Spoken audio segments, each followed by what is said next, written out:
Hello, আসসালামু আলাইকুম। আপনারা দেখতে পাচ্ছেন আমরা এখানে বিশাল খেলার আয়োজন হচ্ছে, চারিপাশের লোকজনের সমাগম। হ্যাঁ ভাই, এখানে একজন ভাইকে দেখতে পাচ্ছি। ভাই, এত লোকের সমাগম কেন একটু বলেন। আর্জেন্টিনা এবং ব্রাজিলের বিশাল একটা হাড্ডাহাড্ডি লড়াই চলছে। এখানে হার জিত হবে এবং লাস্ট মুহূর্তে গোল হয়ে গেছে। আসলে ব্রাজিল পারছিল না, হঠাৎ করে হ্যান্ডবল লেগে গোল গেল। হ্যান্ডবল মানে আত্মঘাতী গোল হয়েছে। আত্মঘাতী গোল হয়েছে। আত্মঘাতী গোল হয়েছে। আচ্ছা, ঠিক আছে। তার পরিপ্রেক্ষিতে এখন কি হবে? প্ল্যানটি শুরু হবে। একটু পরে আমরা প্ল্যানটির অপেক্ষা আছি। অবশ্যই। ঠিক আছে।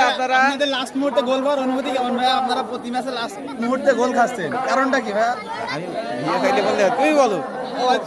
আমরা আমাদের বস মেসি 2 ম্যাচে 5টা দিয়েছে, এটা তারা হয়তো ভুলে গেছে। হ্যাঁ, হ্যাঁ, হ্যাঁ। নেইমার মাঠে লেগে বলই পায়নি। ঠিক আছে, ঠিক মাথা আছে। ভাঙা প্রতিবন্ধী নেইমার কিছুই করতে পারেনি।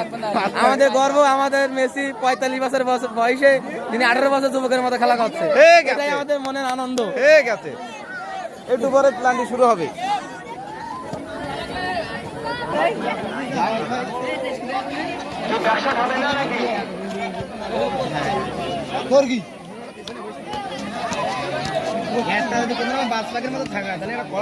প্ল্যানটি হবে না তো হবে না, রবিবার প্ল্যানটি হবে না।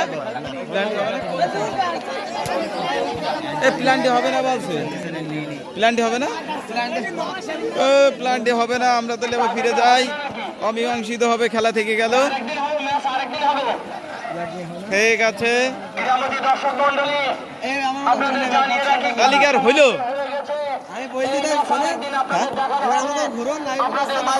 এখন লাইভে দেখতে পাচ্ছেন। হ্যাঁ ভাই, কি অভিমত আপনি ব্যক্ত করেন একজন আর্জেন্টিনা ভক্ত?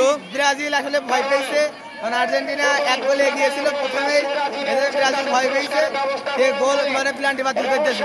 ঠিক আছে। আগামী রবিবার দুপুর 2টার সময় আবার একটা বিশাল খেলার আয়োজন। আবার রবিবারে 2টার সময় আমরা অবশ্যই, সামনে অবশ্যই। রবিবারের জন্য আবার অপেক্ষা করব। ঠিক আছে ভাই ভাই, তাদের এখানে হারার একটা মুহূর্ত রয়েছে। এখানে আপনাদেরকে বিদায় জানাচ্ছি। আবার রবিবারে চলে আসবেন নিজামপুর মাঠে।